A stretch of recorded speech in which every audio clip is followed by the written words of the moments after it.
Hey there, I'm so pumped to tell you about an amazing new community I've launched called Grief to Growth Circle Community. It's a space for people who are grieving to come together to support each other, and for people who want to know who we are, why we're here, and where we're going to have those conversations, all the things we talk about on the podcast. So I invite you to join me at grieftogrowth.com/community to become part of this compassionate crew. The best part, it's 100% free.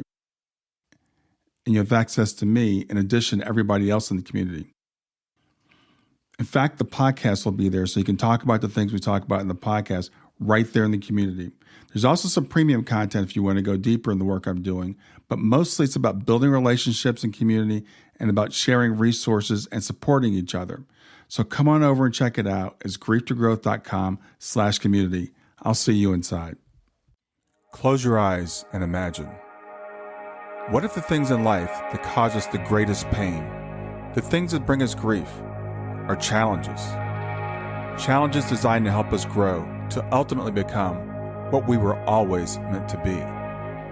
We feel like we've been buried, but what if, like a seed, we've been planted? And having been planted, we grow to become a mighty tree. Now, open your eyes. Open your eyes to this way of viewing life. Come with me as we explore your true, infinite, eternal nature. This is Grief to Growth, and I am your host, Brian Smith. Welcome to another episode of Grief to Growth, and I'm your host, Brian Smith. Whether you're joining us for the first time or you're a longtime listener, I'm thrilled to have you here with us today.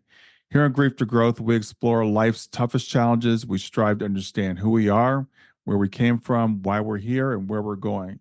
Today, we have a really unique guest. Her name is Alicia Sweezer.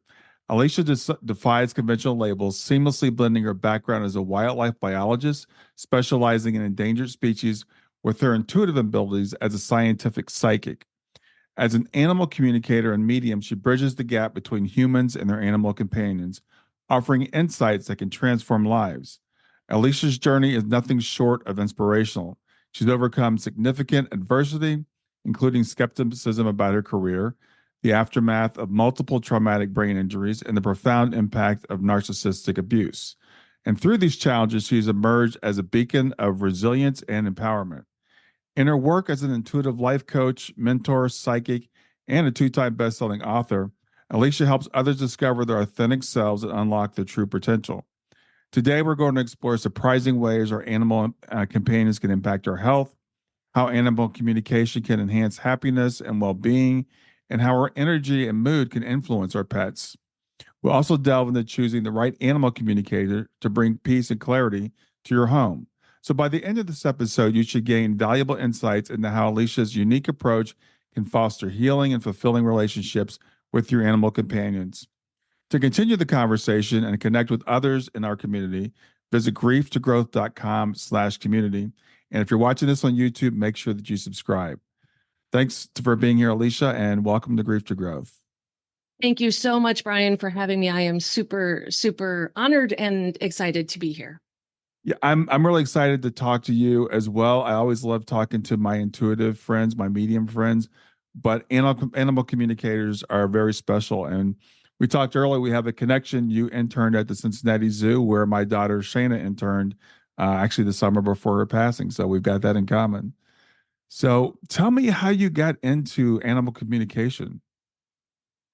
So it's a pretty funny story. I was actually born with my gifts to talk to animals, but I didn't always know it. Like I was one of those kids who was always outside, was always really good with animals. Like I just thought that's how I was. And I always wanted to be a wildlife biologist. Like that was my dream. And I was able to achieve that as a career. Mm-hmm. And I thought talking to animals was a wildlife biologist trait, meaning I thought all wildlife biologists talk to animals. And I was pretty far along in my career when one day I was in the field with a group of other biologists. We were tagging some birds. And I was like, you guys don't talk to the birds that we're just tagging? And then they all looked at me like I was a little crazy. And I was like, all right, I'm going to go stand by the truck. Because when you're born with something, you don't know that it's different. And when you go into a field that is all animal based, like it's just this assumption you make that everybody has the same gift, but it's not actually true. So Yeah, it was pretty funny. And then um as you said, I received, a traumatic brain injury, and I wasn't able to be a biologist anymore. And so I was like, okay, how, it opened up this really um long healing journey, right? Mm. Where I was able to learn about other modalities, other healing um tools, that sort of thing, learning to listen to my body, how to heal her, and really open and develop my gifts. And so that's what started. I was like, okay, then I received the intuitive message of like, you're going to start to do this as a business. And I was like, I'm going to do what now? And because the truth is, I don't know anything. Like, I've taught myself everything along the way. I didn't know anything about running a business, how to start one, any of the things I've done, I've taught myself. And so that's just a little inspiration to anyone out there. If you think you can't do it, you can. You Yeah. can, you can, you can. And so then I started to use my animal communication to help pet parents and their animals in all kinds of situations, create better relationships, provide healing, and really get peace of mind. Because if you're an animal person, they're a whole world. And when something's going on with them and we don't know what it is, it's really challenging for us. So Yeah. it was not a straight line. It's a very curvy line. So you always had this affinity for animals, and you said you were born with the ability to communicate with animals. Did your traumatic brain injury, did that enhance your abilities in any way, or did that change your abilities? It didn't. I know for a lot of people who suffer, TBIs, it does do that for them. Like Hmm. all of a sudden they're super intuitive, or they, are a medium and that sort of thing. And for me, it didn't change any of it. I have there's a lot that goes on with it as far as the healing and the symptoms. And, the last one I had was in 2006, and I still have daily symptoms of it. So it's more of a management that comes with those also versus the gifts that it can provide. Hmm. And, but for me, it didn't change any of the things that I could do. Yeah. So when you say you talk to animals, we all think of Dr. Doolittle. Mhm. When you say what does it mean to talk to an animal? You don't verbally speak with them, I assume. I mean, I do like, my kitty Romeo, right? Like I talk to him all the time. Sure. Yeah. But when I'm doing a session or talking to them psychically, it's exactly as I'm talking to you right now. So it's except sometimes it's verbal because I'm doing a three-way conversation. So like as I'm talking, say you were my client, we were in a session, I'd be talking to you, and psychically the animal is talking to me at the same time. And Mhm. then I'll deliver the messages. And then sometimes I'll pause the human, the pet parent, and be like, okay, we've got bigger sentences, paragraphs, some emotion, and I'll be quiet. And, sometimes I talk verbally because we're just chatting. Mhm. And then I deliver the messages. So it's kind of this three-way conversation. But for me, it's exactly the same kind of conversation I'm having with anybody else. That's how my gift shows up. So what type of animals have you spoken with? I have done horses, cats, dogs, birds, fish, lizards. Um, I'm trying to think if I won't do, I have the ability, but I not spiders. I can't, I'm terrified of spiders. That's interesting. Yeah. I'm like, I can't do spiders. Which in the intuitive world, like spiders are such they're a pretty big deal, right? They come with messages and infinity, like it's a whole thing, spiders are. And I'm like, can't do it. One of my spirit guides is actually a spider, which if you don't think the universe has a sense of humor, it does, because it was my first psychic animal messenger that showed up was a 6-foot spider. And I was like, are you kidding me? Wow. Uh, yes, he's very sweet though. I named him Fred because that was like the least threatening name I could come up with. So Usually they come with a name and you ask them, but I was like, so, so basically anything but spiders. interesting. Do you think Is that's a is past life thing or something? I think it's both. Like I've cleared it, but also like it's a one. Obviously, the whole death factor, but it's the way they walk. Like even land crabs, if you ever see like there's this it's called like the giant coconut crab, and the way Hmm. the legs, I can't with the legs. I can't do it. Yeah, So that's really interesting. I know a lot of people have aversion to spiders and snakes. mhm. So, but are you cool with snakes? Yes, it's usually one or the other. Even in biology, like even in wildlife biologists, it's usually one or the other. Really? Uh, yes, it's either spiders or snakes. So it's pretty interesting how that shows up. But yeah, snakes I'm totally fine with. Okay. And how did you make the transition? Now, I know you're a wildlife biologist. You're trained in that. That's a lot of work, and I know you had the TBI that forced you to make the transition. But how did you decide I'm going to become an animal communicator? Did you know any animal communicators? I didn't. I still don't know very many, and I've been doing this for years. It was everything I do is intuitively led. So it's divine. Like I get messages, it says, go do this. I go do it. Hmm. And that doesn't mean by any means that it's easy or comfortable. Like, because there's a lot of that belief in the spiritual world of like, right, it's always easy when you're trying to manifest it. Like, no, there's bumpy roads. It's not always unicorns and rainbows. Hmm. And because like I said, I got the message of like, you're going to start to do this professionally to help people. And I had to figure out how to do that. Like I had to figure out how to build a website. I had to figure out how to market. I had to, figure out how to, like emotionally and mentally start to say that in a world. Like even in the psychic world, sometimes animal communication is considered weird. Yeah. Like it's this extra layer of weird that people see. So being able to, because that's a lot of things that people really struggle with in any profession they have, is being visible, right? Like, oh my gosh, I'm going to put myself out there to do anything, and what are people going to think? So as much as there was a this world kind of experience of the logistics of how do you build the business and that kind of stuff, there is a tremendous amount of personal development that goes along with it as well, to be able to stand up and say, this is what I do, and have people's opinions in the quite variety of what they are, and really just hold true of like, this is what I know I'm meant to do. Hmm. And that's what really steers the ship through all of that change. Yeah, And that's a really great point. And following your intuition, as you said, it doesn't mean things are necessarily going to be easy. Mhm. So I'm glad that you cleared up that misconception.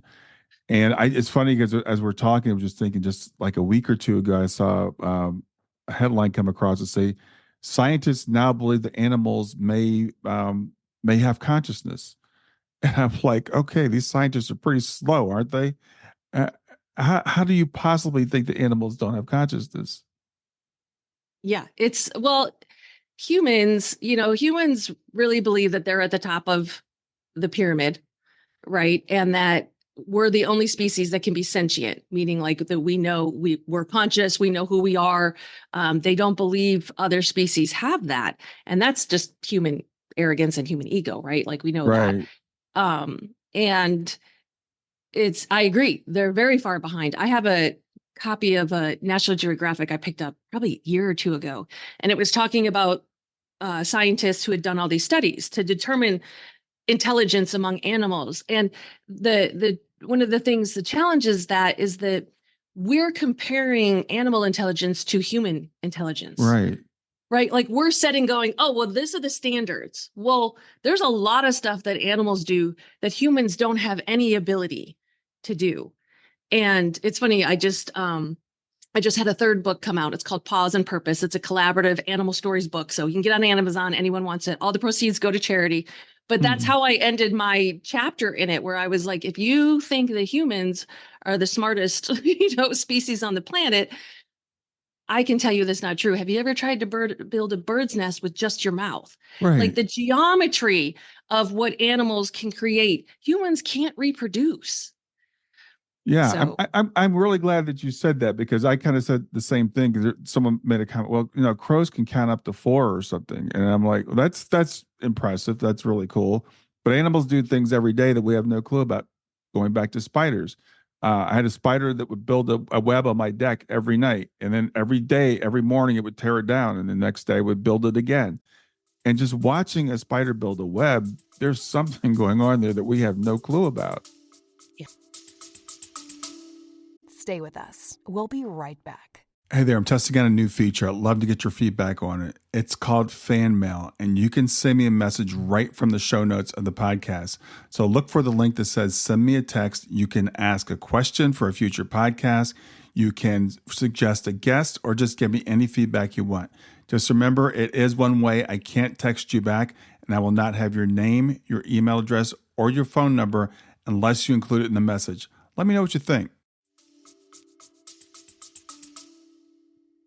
And they're not like, particularly with spiders, they're not taught that from like a spider dad who's like, Right. listen, we're gonna, teach you how to build this web. Like a dad might teach his child how to drive a car, right? It's like they're just born with these innate abilities Mm-hmm. and they function in this world. But as humans, we go, oh, well, it's not as valid, right? Like we count being able to use tools as one of the standards of intelligence. Right. So when gorillas and chimpanzees, when they started to use sticks and that, it's like, oh, that counts then.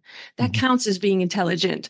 And I'm like, the only thing that saves us is our opposable thumbs, because there's a lot of animals, if they had like even Romeo, I'm like, he's a 10-month-old kitty. If he had opposable thumbs, I'm pretty sure I would not be in charge in this house.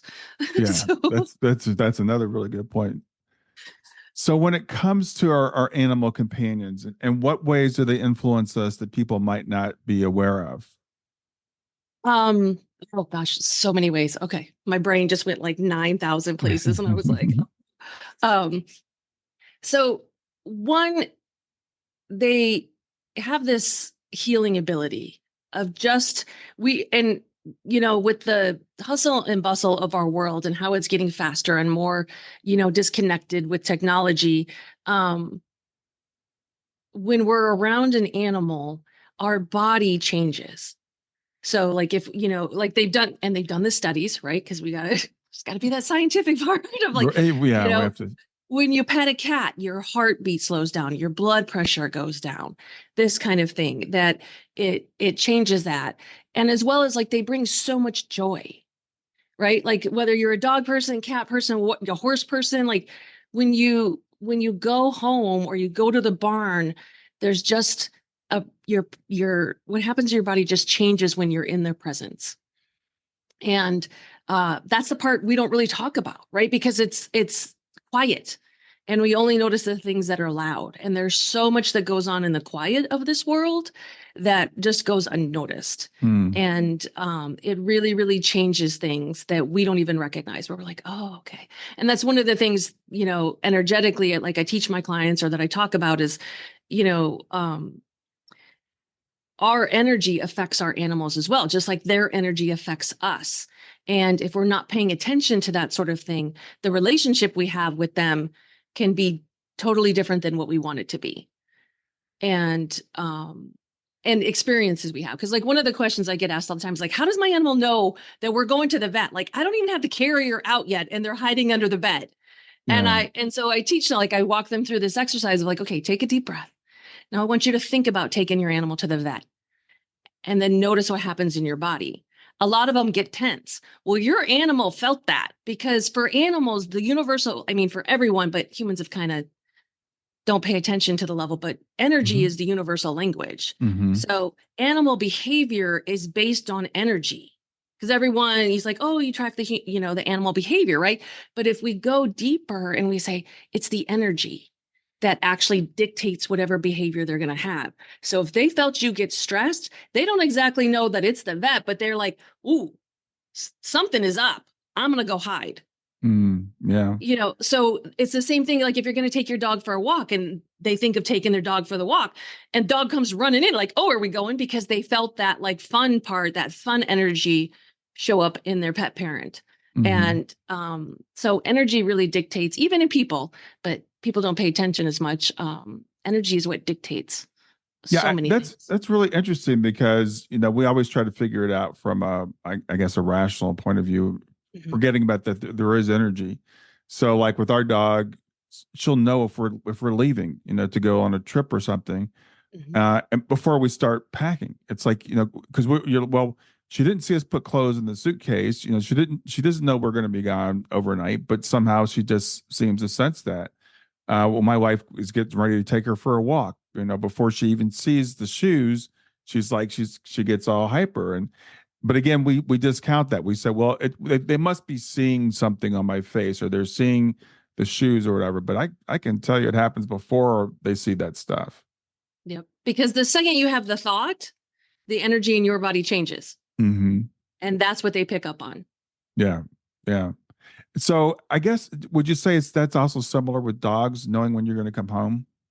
Absolutely. Like and it's interesting. They've done studies of dogs and cats. And I know all the dog people out there might get upset. It's just one study, so take it or leave it. That cats are actually better at tracking when their pet parents are going to come home. And regardless of the time of day, right? Because we'll try and rationalize it and be like, well, I come home from work at 5 o'clock every day. Of course they're gonna. But animals, they know whether or not you are changing the time of day. They know when you're coming home. So I have this one client, because this is gonna really, I think it's gonna help explain. I have one client, and he's a dog dad. He has this amazing dog who. We're lucky this dog doesn't have thumbs, because he was already getting through 2 doors and out of the condo. Like, he was unlocking and opening doors to escape. Wow. So he's very, very smart. His name is Boomer. He's the best dog. And the connection he has with his dog dad was so strong that even when they weren't together, there was challenges. So the dog had really severe separation anxiety. And when I started to work with them, I could see the energetic connection with the human. And when the dad was at work having a really stressful day, the dog at home got worse, because the dog mom, the wife, was still at home, and she could see that. And so I taught him some stress techniques, right? Like, hey, when this is happening, and then also some training and techniques to do with Boomer when he started to get, I was like, we have these special toys and this kind of stuff. But when they start to see this energy, like, he wasn't even home. He's across town having a challenging day, and his dog at home is like, my dad's in trouble. Oh, wow. I need to fix it for him. So it's not even a distance kind of thing of like, oh, they can only feel us within 10 feet. That connection is so strong that it can affect you anywhere. And so you don't even, so the same thing, like, he knew when his dad was coming home because he could feel them. They feel us, they know. Yeah. My dog, I take a walk every morning, and my wife, she lets her out first thing, because I'm out, and my wife will raise the shade in the living room. So when I walk by, or when I'm coming up the street, my dog, 5 minutes before I get here, and she doesn't know what time I left for the walk or how long, she goes to the window and she waits for me. And I think they've done studies, and they've shown it's not the time of day. It's not that they can hear your car, all the things that people try to rationalize. They sense that we're coming home. Yep, absolutely. So where was Boomer going when he was trying to get out? It was so, he's such a sweet dog. He had previous owners, and he was abandoned. And so he was trying to get back to those previous owners. Even though he was in a forever home, he didn't understand, like, no, these aren't your people anymore, because he was just flat out like, it wasn't like he was, oh gosh, what's the word? At a shelter, right? Where he was taken, like, he was just abandoned. Oh, wow. And so he was like, I've got to find my people. I've got it. He didn't understand that they left. And so I had some conversations with him, because a lot of it is basically like counseling, right? Like, I facilitate the humans, I facilitate the animals, and got him to understand of like, no, you're safe here now, this place, these people. And he was like, oh, okay. All right. And so that escaping went away. That behavior stopped, because he now fully understood that, okay, those aren't my people anymore. These people are here. Even though these were great pet parents and they told him all the time, right? You're my forever home. We love you so much. He still didn't understand. And that happens a lot. I have a lot of clients that they shower, on their animal, and they say it's forever home, and they still struggle with separation anxiety. So when we can do that healing work and have those conversations, it changes it. So why do you think it is that you're able to communicate that to the pet, and sometimes the pet parent is not able to make that communication? It's really the third party thing, that when someone unbiased is saying it, because I was having this conversation a couple of weeks ago with someone, and I was like, I think it's the unbiased part. Like, right, all of us who've ever been married or whatever, like, your partner, you'll tell them something and they are like, but if their friend tells them it, then they're like, oh no, this is the greatest thing ever. And the partner's like, I told you that a week ago. Like, what are we even doing here? So I really think it comes down to that, where it's because I'm not tied into the energy, right? I'm not tied to, there's no bias from me. There's no investment in like trying to make them believe something. Like I come in with a clean energy and as a third party and be like, look, this is the truth. These are your forever home. Mm-hmm. And because another example is there's a dog dad. He works with Great Danes and he has Great Danes, and they took a Great Dane in, and she didn't have. It wasn't a traumatic change. It was just her previous owner moved across the country, and he's like, I can't take her. Right? It's not like taking a Chihuahua. It's a Great Dane. Right. When he was moving to California, he was like, I can't take her. So there wasn't any of this really traumatic abandoning or anything like that. But Trinity went to live with these new people, and they're amazing pet owners. Like they are just amazing. And they told her all the time. And she struggled. She was always still with the dog dad. And we had a conversation with her. And I did and it was actually at a live event I was doing. I volunteered for the Arizona Animal Welfare League. They did a big charity dog walk and they asked me to come. And so it was like crazy. There's thousands of people and like I'm doing these really short sessions. So it's not even like it was in this really quiet kind of how it is normally done virtually. And so even in the few minutes I had with her, I was like, no, this is the truth. This is, that's not there. Da, da, da, da, da. And now they go to the dog park. She's off running. She's not stuck to his side. She's free. She feels safe, secure. So I really think it's just the third party. It's someone unbiased outside of the relationship, validating what's happening for them, right? Like really seeing and hearing them, and then showing them what else is possible. Yeah. Wow. That's awesome. So I know you're medium also with people. Do you communicate with animals that have transitioned? Yes. Okay. Yep. So I'm a medium for people and animals. Yes. Okay. And so when do pet parents call you in terms of like mediumship with their animals? What types of issues are they dealing with?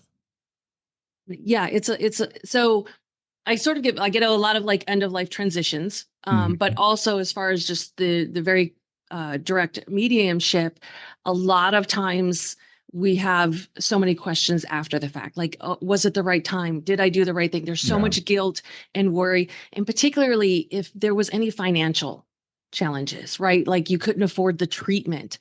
That makes such a huge difference for us humans left, because we're like, what if I could have had the thousands of dollars for that? Like, would they still be here? It's all the what ifs and the would haves, and are they doing okay over there? Are they going to be able to come visit? Those kind of things. And those are they're so very dear to my heart. And because it does make a difference. Like there was this one woman, was at another live event. It was so funny. 2 years she has struggled with the questions and the guilt and the shame and the sadness, because she had to help her cat transition, right? She had to have him euthanized. Right. And she was like, did I do the right, all of that kind of 2 years. And in 10 minutes, we had a session, right? I was like, this. And she was, because here's the thing. I can't make this stuff up that I say. Like my imagination is not that good. I am super analytical. So when I am giving you the messages and they're like that, no one else knows that except me and my cat. Like I said, my imagination's not that good. Yeah. So, but now like her whole life has changed. She's like, I can work better. I'm happier because the messages that were delivered, like, yes, you did it at the right time. Because one of the things with our animals is when their soul contract is up, because they have soul contracts just like people. And a lot of times they can't transition their body. Right. As humans, we try to prolong everything as much as we can, right? Animals are very matter of fact about life and death. They're like, nope, I know I'm coming in for this much time. They're going to miss us and that sort of thing, but it's very clear to them. They don't view death like people do. And so they are grateful when we can help their body transition. They are grateful when we can give them the gift of being able to move on. Yeah, that's a really good point, and I hadn't really thought of it that way before. But it's almost like they could be stuck here, and we can keep taking them to the vet and give them the treatments, because that's what we expect to do for a human. And I've got a friend that's going through this, right now, where they have a dog who's not doing well, and the vets will $10,000 a year for these medications that you have to give them 25 pills a day. And maybe you can keep your dog around for another year. And I just feel so sorry for anybody in that situation, because I think there's going to be guilt if you let them go. And that's one of the, benefits of animal communication. I can let you know what your pet wants. Sometimes they want the treatments and sometimes they don't. And sometimes, because, I'm a medical intuitive also, it's like, this treatment, but not that one. Like we can run through the options and be like, okay, they're willing to do this, try this for a little bit, but these other ones, they're not on board with that. Yeah. So, and because when you have that, because information changes everything, right? In our world, information is everything. So if Right. you know that, okay, my dog doesn't want to do this, so the time it changes the time you have left with them. So because that's one of the things I tell people, is like, please don't wait. Please don't wait, because if you get a diagnosis or something is challenging, you're going to go spend lots of money at the vet. Come see me, because we all work in conjunction. Like I never say see me instead of a vet. Like we're all tools in your toolbox. Right. And it's like, if I can give you the information to then go to your vet and be like, okay, these are the things we're looking at. These are the things we want to try. It gets us farther faster. And if you get a diagnosis and you're like, okay, my cat doesn't want to do these treatments. So the next, say 3 months that you have left, that 3 months is completely different. The worry is gone. The what ifs, the like, oh, should I be doing the treatment? Should I not? You now have 3 months of peace and calmness with your animal to have that time at the end be completely different than the worry and stress and the what ifs. Like that's what whether it's me or any other animal communicator, like that's what animal communication can offer, is the possibility of that. Great. That's I think that's excellent. I think it's really needed. And let's talk more, because you mentioned that animals don't view death the way humans do. So what do you mean by that? They, as humans, we come in and we do everything we can to prevent and prolong death, right? Like we want to live as long as possible. We want, and understandably, like who wouldn't?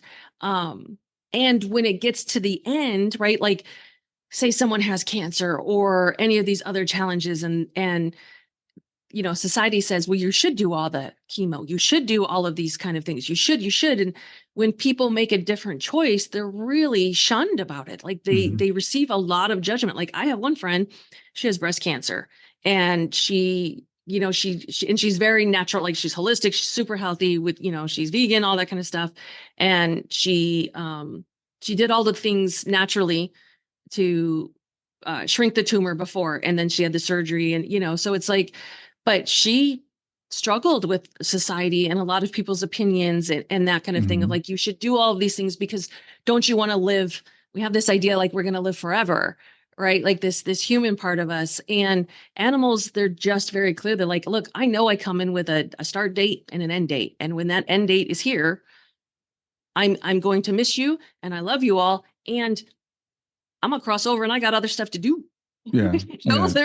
There's not this, we need to prolong it. And this, they don't have the belief around it. It just doesn't exist for them. So what would an animal afterlife look like? Because, again, I think one of the reasons we have so many issues in our society with death is we view death as the end. And for humans and for animals, and probably especially for animals, because there's still a big question: do dogs go to heaven? Which is just ridiculous, but people still ask that question. So what can you tell us about the animal afterlife? Stay with us. We'll be right back. Hi there. I'm really excited to tell you about my latest ebook. It's 4 lessons that you can learn from the near-death experience without going through all the trouble of dying to learn them. I've been studying NDEs for several years now. I am completely convinced that not only are they 100% real, but that there's some very universal wisdom that we can get from the near-death experience. And I've distilled that down in this book into 4 short lessons. And I've also given you all the reasons why I believe that NDEs are absolutely real. So go to www.grieftogrowth.com/NDE lessons to pick it up for free. www.growth.com/NDE lessons. I hope you enjoy it.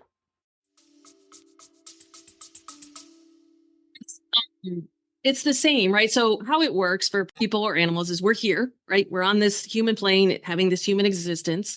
And then our body transitions. So then we go to like the middle area, which is where you're exactly who you were, just without a body. And then you make the choice to cross over to whatever you call it, heaven, universe, God source, to love and light. And then you're connected there, and any of the, a lot of the traumas, any of the experiences, those get cleaned away. So because you're connected back to source. And that doesn't mean there's still not work to do over there, because there's a lot, particularly in the human realm, less in the animal. If you made choices here that weren't in alignment with what you came here to do, it's like there's some things, there's some personal development work you get to do on the other side, and but for animals, they cross over and they get to come and visit. A lot of times they'll become one of your spirit guides. They become part of your team.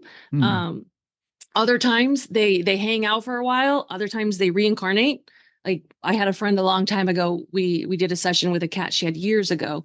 And I was like, he wants to come back as a giraffe. Like, he just kept showing me pictures of it. He's like, I can't wait to be a giraffe. Oh, wow. Because they don't always come back as the same animal. And so it's love, it's light. When they bring us messages, they're what I call clean, right? Because when we're still in this middle area, it still has a lot of the human existence and trauma and that kind of stuff. So once you connect back over, it's clean.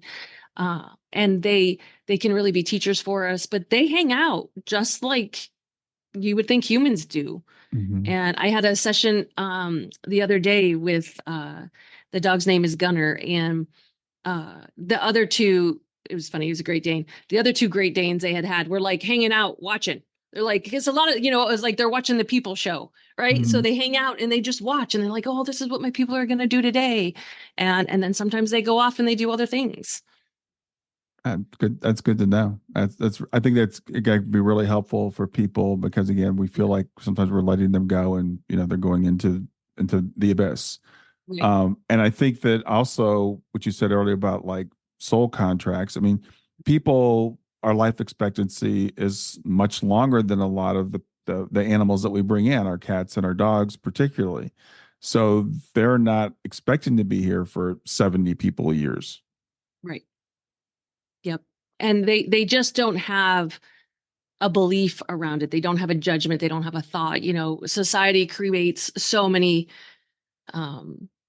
beliefs for us, and particularly like religion. Religion has created so many beliefs around the afterlife and death. And, depending on which religion you partake in, it's completely different. And animals don't have any of that. Yeah. Speaking of that, I thought it was really interesting. Going back to the article I read the other day about animals having consciousness, and I'm like, okay, I know some religions, at least one religion that I know of that I grew up in, teach that animals don't have souls. Right. Is that, I'm like, are scientists like, did they get caught up in that? Because why would they have less consciousness than we do? Because we are animals. We're all the same. That's the funny part that humans seem to forget, is that scientifically, we're in the kingdom of Animalia, and humans are mammals, which is no different than your whale, than your dog, than your elephant. We're exactly the same. And you're right. There are some religions who say, they don't have souls. And there are some that say they don't have souls, but they have a spirit. And here's the thing is like, that's all human constructs. Right. And because everything is an infinite being, right? Like, I'm not just like we use the word soul, but inside I'm an infinite being. And when I cross back over, I'm going to be this massive infinite being. Like, I can only shove so much of me into this tiny little human body. You know what I mean? That's when we talk about when you connect back to your intuition, your higher consciousness, it's like, there's all your other past lives and everything you have. It's like, we can only stuff so much into this little body. And so it's a human belief that, once again, it's the human ego, right? Of like, we're at the top of the chain, so nothing else can have consciousness. That's all created by humans. And you're right. It's like, how do we believe they don't? Because people are always surprised. They're like, oh my gosh, this animal has such a personality. And it's like, well, of course, like us animal people, we're like, how is that new to you? Right. But there's a lot of people, a lot of humans that they have no idea, because they've been taught all this other stuff. And it's like, no, they have exactly the same infinite beingness that we have. And I always go back to like, let's go up, right? Like, and you're right. Like, let's go to consciousness. Because guess what? Trees, I talk to trees. Hmm. You know what I mean? Like, and plants and right, they have consciousness. Everything it doesn't have to just be animal or human. There are so many things that have consciousness, let alone if you start to get into the super, right? It's like sprites and fairies and, entities, Hmm. like any of that kind of stuff. They have consciousness, which is a whole other world of, conversation. Right. Um, but yes, it's no different. Like when we go to the big scheme of things of like, no, everything has consciousness. So Yeah. animals will do. We're going to go down a little bit of a rabbit hole here because I was talking with a friend of mine. We were talking about everything having consciousness, and he said, "So if I pick up that rock and I throw it, does that mean it hurts the rock when it hits the ground?" How would you define everything has consciousness? Now, to me, it's obvious that trees and plants have consciousness. We can see them responding to pain, moving towards light, moving towards water. So, is there a limit as to what has consciousness? In my world, I can't speak for everybody. It's like this is what the information I have that has been delivered to me from, the universe is like, yes, everything. Hmm. I, that's why people use crystals so much. Crystals have an energy, crystals have a consciousness, crystals, and I'm not great. Like I have friends who are amazing at crystals. Like I'm not great at them. Like if I'm in a store and someone's like, you need to buy me, I just listen, right? I'm like, I'll buy you.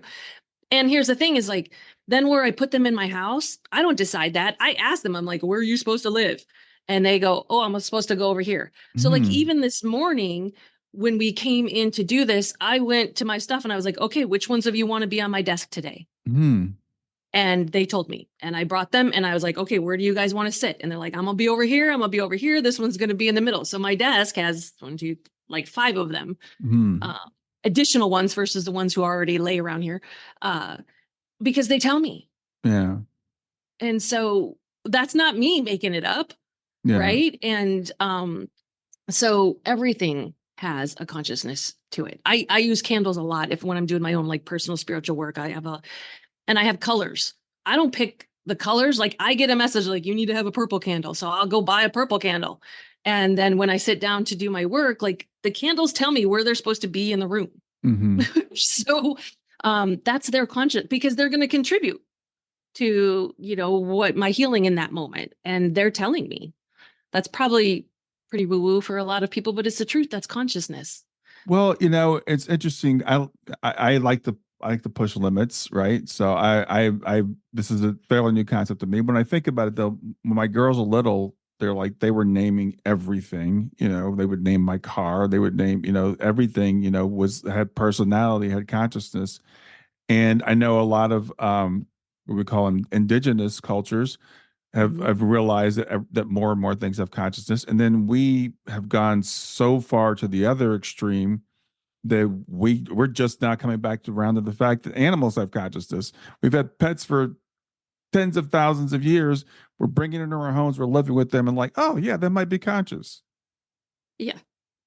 It's so true. Like, with civilization, right, and development, we lost some pretty significant things along the way. And Hmm. now you're correct. We are circling back to them and still seeing them through very human eyes and human standards and human beliefs. So And hopefully we start to you move mentioned along. earlier about reincarnation, and again, some people it's just funny how people always have to try to differentiate. So they'll say what people have souls, but animals have like some animals have like a collective soul. They don't have individual souls, but I don't even know what they mean when they say that.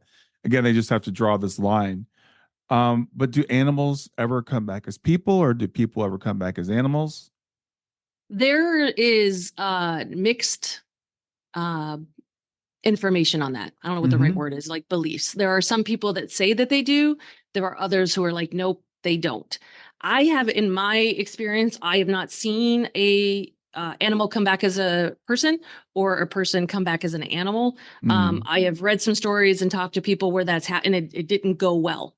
But there are other people, in the spiritual world who say that that is possible. So until we get back over to like that's one of those we don't get the full answer to, I think, until we get back over to the other Oh side. yeah, It's on the list of questions of like, look, these are the big ones that I want to know when I get back over there. So like I said, it depends on who you ask. For me, yeah. I haven't seen it and I don't it's all consciousness. And at the same time, right, we get to remember there's a collective consciousness that comes with us. So like we talk about our infinite being, like every past life, when we like all of those experiences are there. When we come into a human body, we're only able to access so much of that. And animals have different experiences. So if you were going to take an animal and put them in a human body, their consciousness and their experiences from their past lives are very, very different than a human's. Yeah, yeah, that's a good point. And it's funny because you said it's one of those things that I like to. That's one of I have my questions that are really important to how I live my life today, and then those are just kind of like fun to play with, right? It's not going to change how I live my life right now if I've ever been a cat or if I'm ever going to be a cat. What's important to take away from this conversation is my cat has consciousness, and I can communicate with my cat. My cat can communicate with me.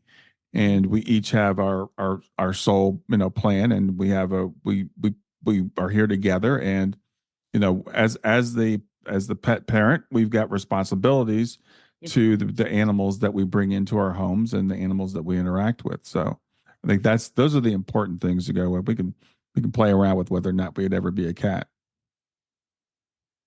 And they don't there's times, I currently have one of them, that just because they're in a particular animal body, that's not actually what they are. So like Pip, my kitty who transitioned a little over a year ago, I always knew he wasn't a cat. Like he was pretty magical. And I was like, I don't know what you are, but you are not a cat. And then about 3 weeks after he transitioned, I was able to see what he was. Romeo, who I have now, he's actually a dragon in a cat body. And I had other people check. Trust me, when he showed up, I was like, what are you? And I had other intuitives. I was like, am I crazy? And they're like, oh no, that's a dragon in a kitten body. Wow. I know someone, she has this amazing pit bull who is a griffin. Oh wow. Okay. Yeah. So that's the other fun part of it too. It was like, if you're looking at your animal and you're like, it just doesn't act like a dog. You know what I mean? Like we have some special ones like that. It might not be a dog. Just now might you be got in me a dog wondering body. about Stevie. Yeah, my dog is Stevie, and it's like, okay, are you? Yeah. That's now I have to think about that. So I know we've talked a lot about animal communication. We talked a little about mediumship, but I know you're also a life coach. So how do you work with people through life events? Yeah. So because I don't do anything small apparently, so I'm a multi-passionate business owner because I have a whole, like you're right, I have a whole people side to my business as well. And for the life coach part of it, I do a lot of relationships. I do a lot of like narcissistic abuse recovery, just because those are the experiences I've had in my life. And because I'm super analytical, and being intuitive at the same time, it allows me to see things differently. Like I'm really good at seeing patterns. So I can see your pattern of behavior. And as I'm working people through things in their relationships, or, I love to be able to teach people conscious communication. And I love to be able to teach them the difference between reacting and responding, right? Your life is so different if you pause and you learn what that is. And you do this internal work, and then you can respond to a situation. And so because I can feel the energy of that, it's like I can catch that moment of like right there, that thought that you're having, because they don't even know, like it's because it happens so fast for them. I was like, that right there, that's where we change it. And they're like, oh my gosh. So it's one of these really cool places that I still get to use my analytical abilities as a biologist to really help the humans and have different relationships, communicate effectively, create the things they want in their life, and teach them intuitive tools along the way, because we all have it. So it's like, why not use your intuition to change your life as well?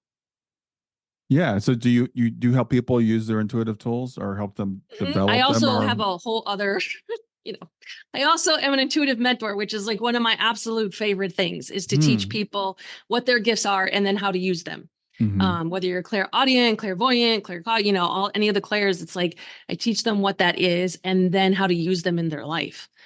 And, we all have superpowers. Why not learn how to use them? Because your life can be so much different. Yeah, well, I think the first thing is being open to the possibilities. Because as I was, hearing you saying, well, I asked the crystal where it wants to be, like people are probably going, what does that even mean? But first of all, you have to be open to the possibilities and understand the way that this works, because it's not like you well, I don't know about you, but like I've taken a little bit of mediumship training. And as I've done it, I'm like, because I'm an engineer, I'm a chemical engineer. And I'm like, okay, this is not going to work, and I'm not hearing anything, I'm not seeing anything, but I would just say what I was feeling, or Yep. what that I felt like I was making up. And sometimes it was completely wrong, but sometimes it was like, oh, wow, where did that come from? And it was right. So it's just being Mhm. open to that possibility. Yes, I call people like you and me left brain empaths because we're Hmm. super analytical and we're feelers. Yeah. Yeah. And that's one of the things that in particular our subset is that we teach people like the feeling of a logical thought versus the feeling of an intuitive thought, because we think, oh no, I'm making that up. And when we get to that finite, detailed, magical feeling, because there is a difference in the feeling of a logical thought and an intuitive thought. And Hmm. when you experience that, you're like, oh, okay, I'm not crazy. Because us with really strong brains, we can override anything. Yeah. And when we're feeling like that's one of my favorite things to teach is like there's a difference. And once you start to learn that, the self-doubt goes away, you start to use that superpower. So I get very passionate and excited about it. I meet other left brain empaths, so I'm super excited for you. Yeah, well, I think it's extremely important for us to understand, and it's funny because I think I think I used the word woo woo with you earlier, but whenever I use that word, I was in an interview. I know I did yesterday. I was being interviewed, and I used the word woo woo, and I'm like, but I am not a woo woo person. I'm a very rational person. I'm like the things that I tell people that I don't even like the word believe, that to me the evidence is there for. It's because of evidence. It's not because I'm woo woo. It's not just because I want to believe this, but there is intuition, there is ESP, there is clairvoyance, there's mediumship. All these things are real. Animal communication is real, but this materialistic mindset tries to tell us no, those things are just woo woo, and rational people don't believe those things. Yep. It gets discounted very easily. And yet healing has been around since the dawn of time, Hmm. Well, and this and is the all healing arts. yes, and the evidence is there. Like as you said, you're communicating with people's animals, and they're giving you evidence and the results. The results speak for Yep. themselves. Yep. Their lives are completely changed. The animal and the people. So So how do people because I think another thing you do is you help people figure out, how do I find an animal communicator, or who's right for you. So if someone's thinking about this, obviously they can contact you. But are there any other tips for people to find, like, when do I need an animal communicator? yeah. So there's the big range of it. Like I get clients that come to me where they're like, I just want to know what my animal is thinking. Like there's no acute emergent situation, right? They're Hmm. like, I just want to know if he's happy and does he like his food and all of that kind of stuff. So like there's that. And then it goes into like if there's training challenges or behavioral challenges, and then we have the medical, and then of course like end of life transitions and mediumship and that. So it's this whole spectrum of where it could be. And not all animal communicators are mediums, just like all psychics aren't mediums. So if Right. you have an animal that's transitioned, you want to specifically look for one who is also a medium. Hmm. Um, and the other part is, you know, do because I always come back to listen to your intuition, right? So, like, if you're Googling, right, and you're because that's where it's like, go to their website. Does the website resonate with you? Does the language, the things that they're saying, does that resonate with you? Hmm. Read the testimonials. Does that resonate with you? Does it make you feel safe and seen and heard and like, okay, I think this person could help me. And just like in any profession, there are going to be people, who like when Pip was when Pip was transitioning, it's really hard to talk to your own animals. Like just so anyone out there who is like, I can't hear, please know that's normal. Hmm. And particularly if anything's going on when our emotions are there, it's really, really challenging to get accurate information. Yeah. And so when Pip was transitioning last year, I was like, how do people do this without one of me? Like I was a wreck for months. Mm. And so I reached out to one. This woman she's been doing it for decades. And it's one of those human things too of like, oh, if they're really expensive, it must be, like the best because she was extremely expensive.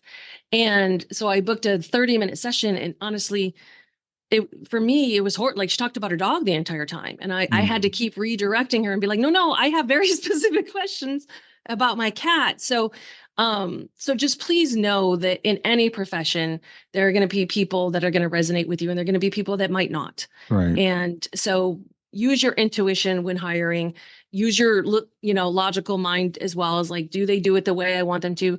The majority of animal communication is done virtually. It's done remotely. Because the difference is like, if I come to your house, your animal is going to act completely different. They're going to want to play, or they're going to want to see me. And it's like, we want the session to be calm and quiet, and your animal doesn't have to be with you. We work off of a picture. And so that's why I have clients in other countries, other states. So recognize that also is like, it's not always coming to your house. Cause a lot of people be like, well, I don't know. And it's like, no, it's all done virtually. We can do it over the phone or online. Yeah. And just look at the things of like, if you're coming for medical things, do they have testimonials about helping animals with medical challenges? That kind of part of doing, and just I'm such a feeler. I'm like, when you go to their site or you have a conversation with them, how do you feel? Because that's how you're going to feel in the session. So if you happen to talk to someone on the phone and you're like, oh, we didn't vibe, which is perfectly fine. Not everybody's a match.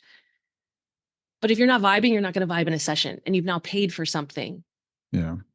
That's a really good point. Whether you're talking about an animal communicator, a life coach, a medium, that's important. That vibrational match.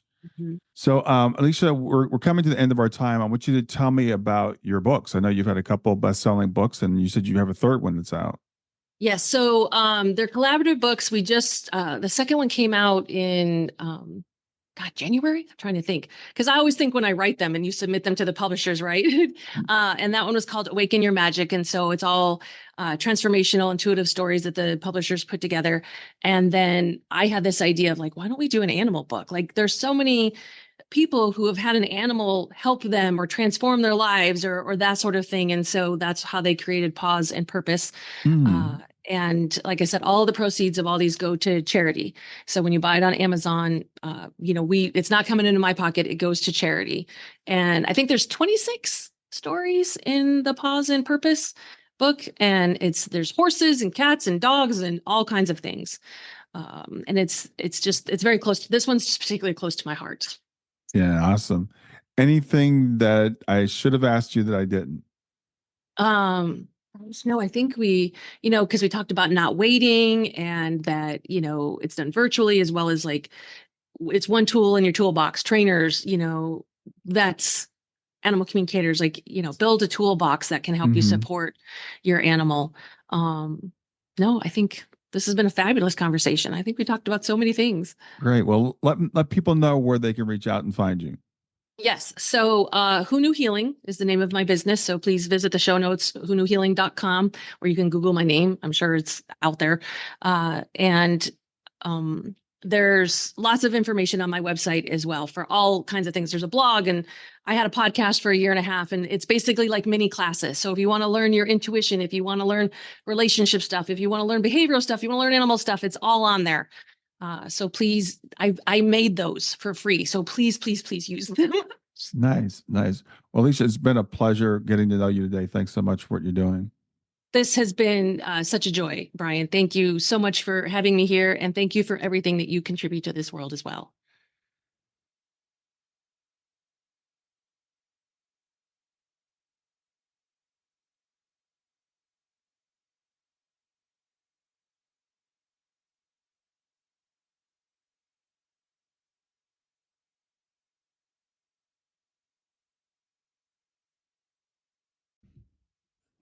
Hey there, if you liked this episode, come on over and talk about it. Let me know what you liked. If you didn't like this episode, come on over and talk about it. Let me know what you didn't like.